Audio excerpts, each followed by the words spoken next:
I'm Henry Mateus. I'm a musician here in Las Vegas. I'm from Los Angeles. Been doing music all my life. And I got into the muscle car hobby a few years ago. And this is my collection.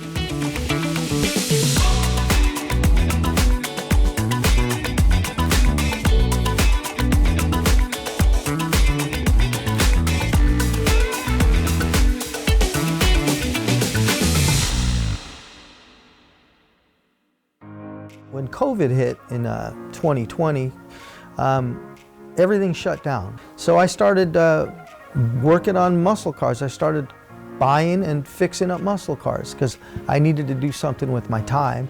And I always wanted one of these, a 1969 Pontiac Firebird. Ever since I was about 10 years old and I had my little Hot Wheel. They're off. Race them side by side on the new Hot Wheels Roadrunner race set. Only Hot Wheels gives you Roadrunner speed.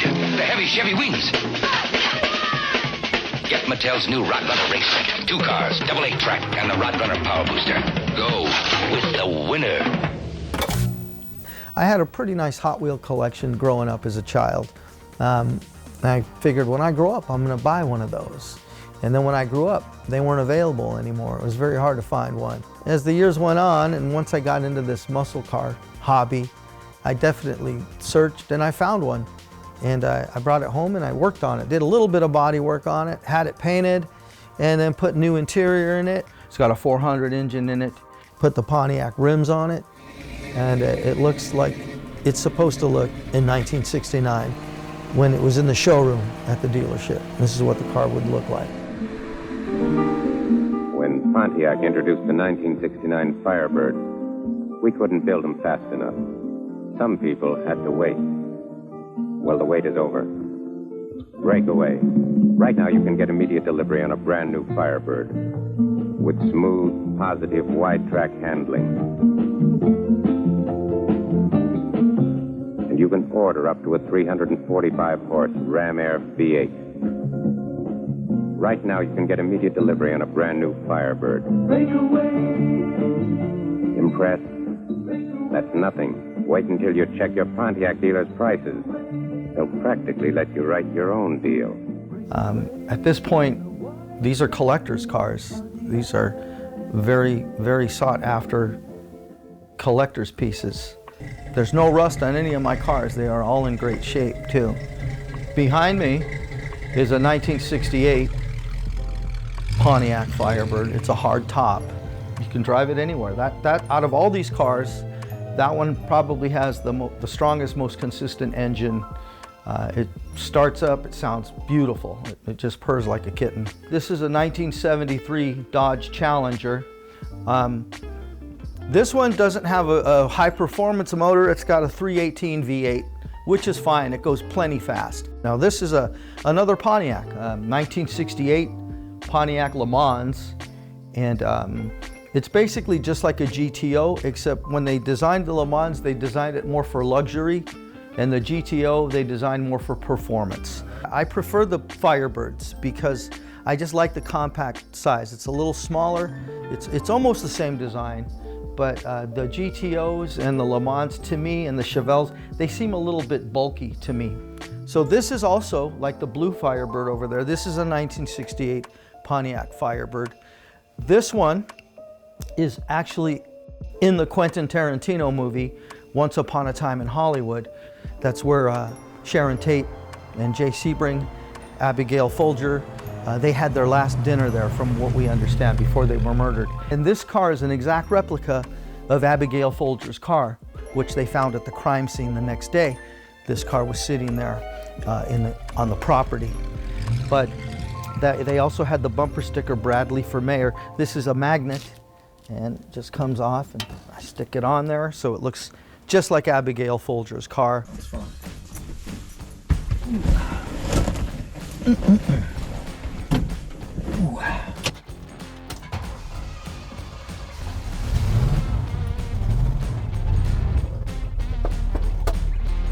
All right, let's let this thing warm up a little bit. How does it feel sitting in a movie car? Well, it would feel better to me if Margot Robbie was still sitting here right now, but but she's not even returning my calls right now. I don't know what's going on with her. But anyway, it feels great. It feels good to own the car. It's a piece of history. It's one of my favorite movies of all time. It's going to definitely be in my top 10, on my top 10 list. And it's a great car. I mean, if it was a Toyota or something like that, no offense, I wouldn't have bought it. But I bought it because it's a Pontiac Firebird. Hey, it's in the film, so it's a bonus.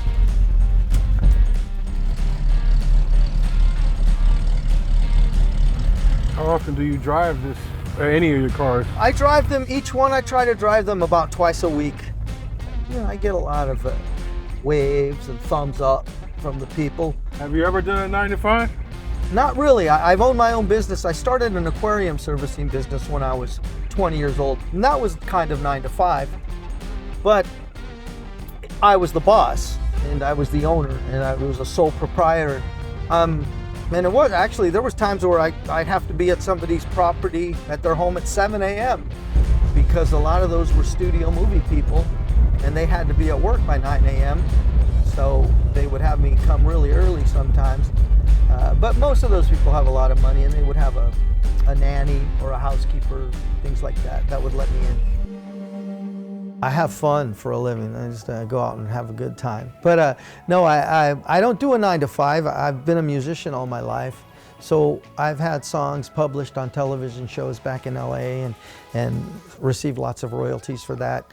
And I invested my money in real estate. And now I do cars, and this is part of it. Part of my hobby is I love doing the cars, but you know, I sell them and I make some money doing that too. What kind of music do you play now?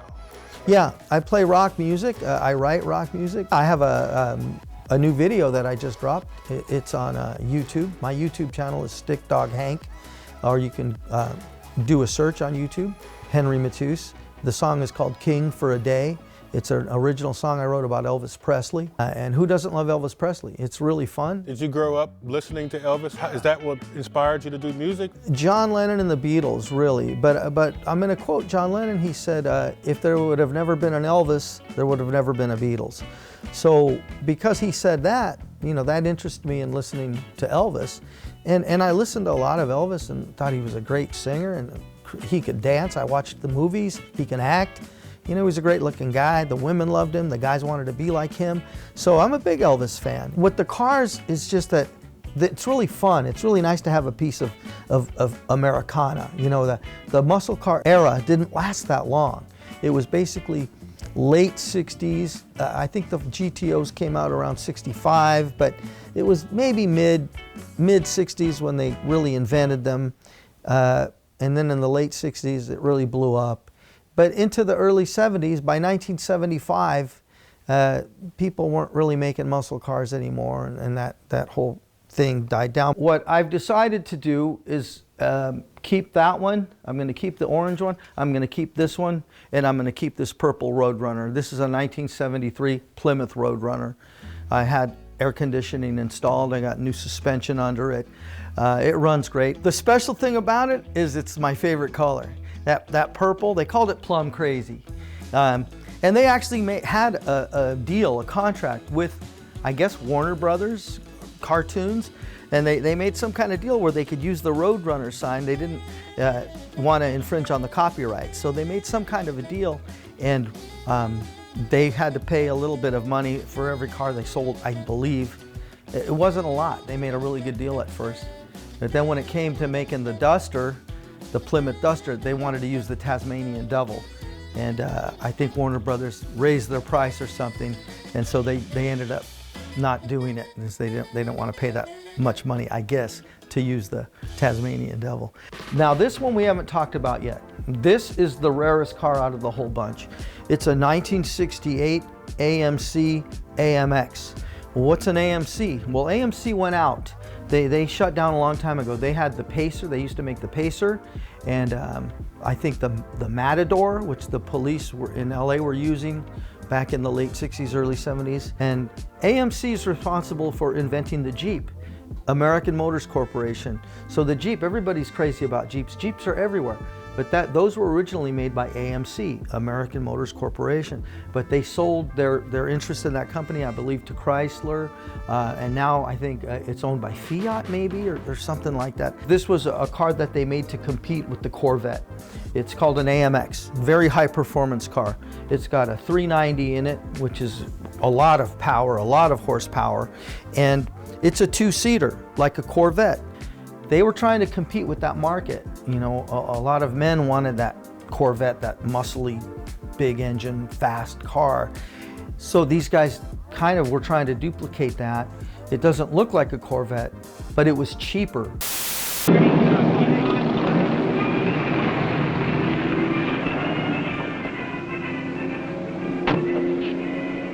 And number 36. In the AMX? Wow, who did your helmet?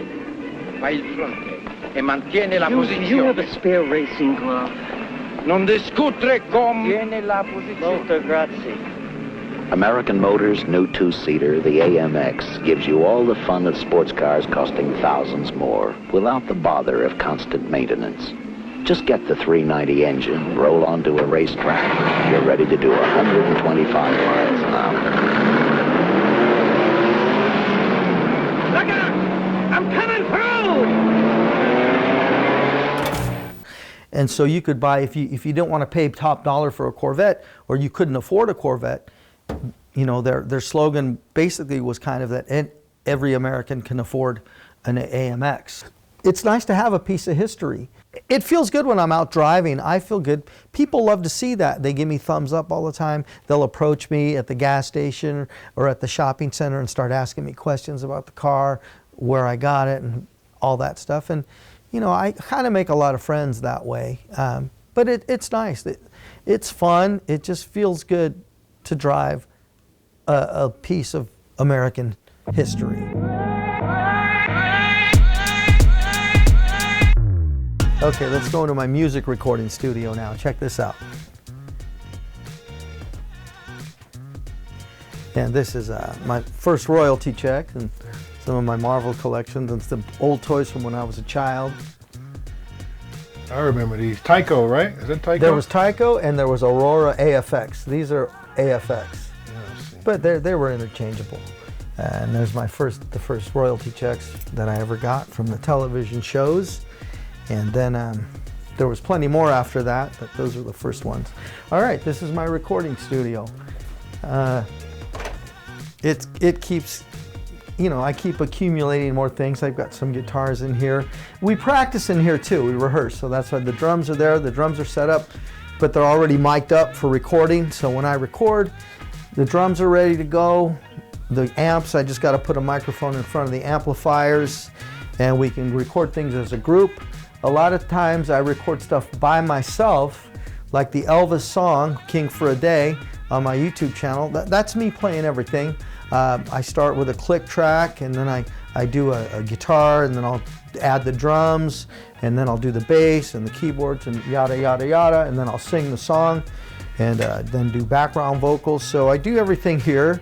I got 48 tracks digital, and it's really unlimited. If I needed more than that, I've got more than that, but I don't need it. So I'm a big production guy. I like a lot of production in my songs. I usually like 2 guitars, drums, bass, and then a piano or a keyboard, or both, and then vocals. And then the mix has to be, you just have to make sure that it's not all extremely loud and just a big wave of sound coming at you.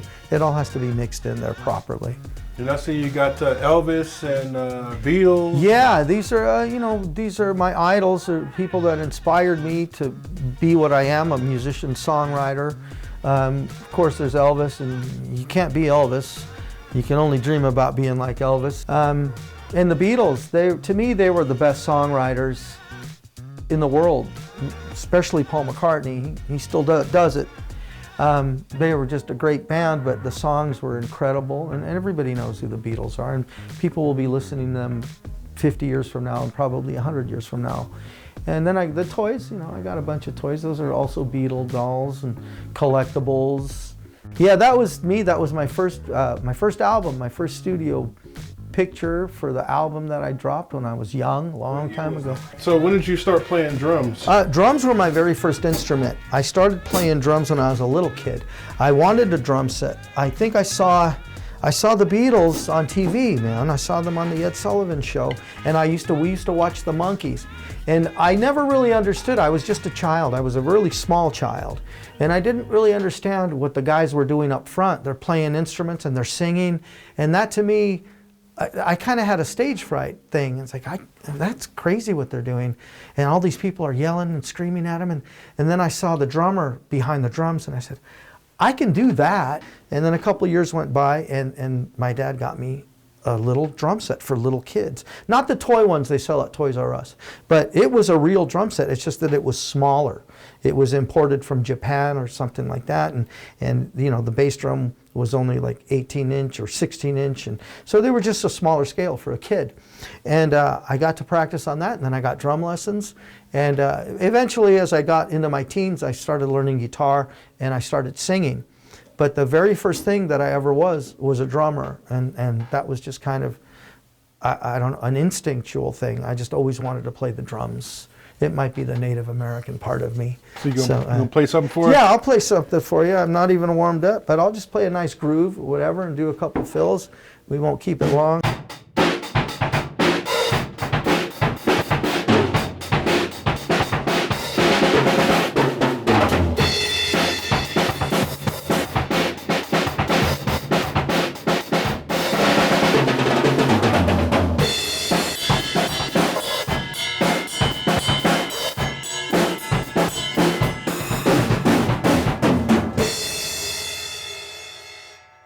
You kind of know how to play a little bit. Yeah, I can play.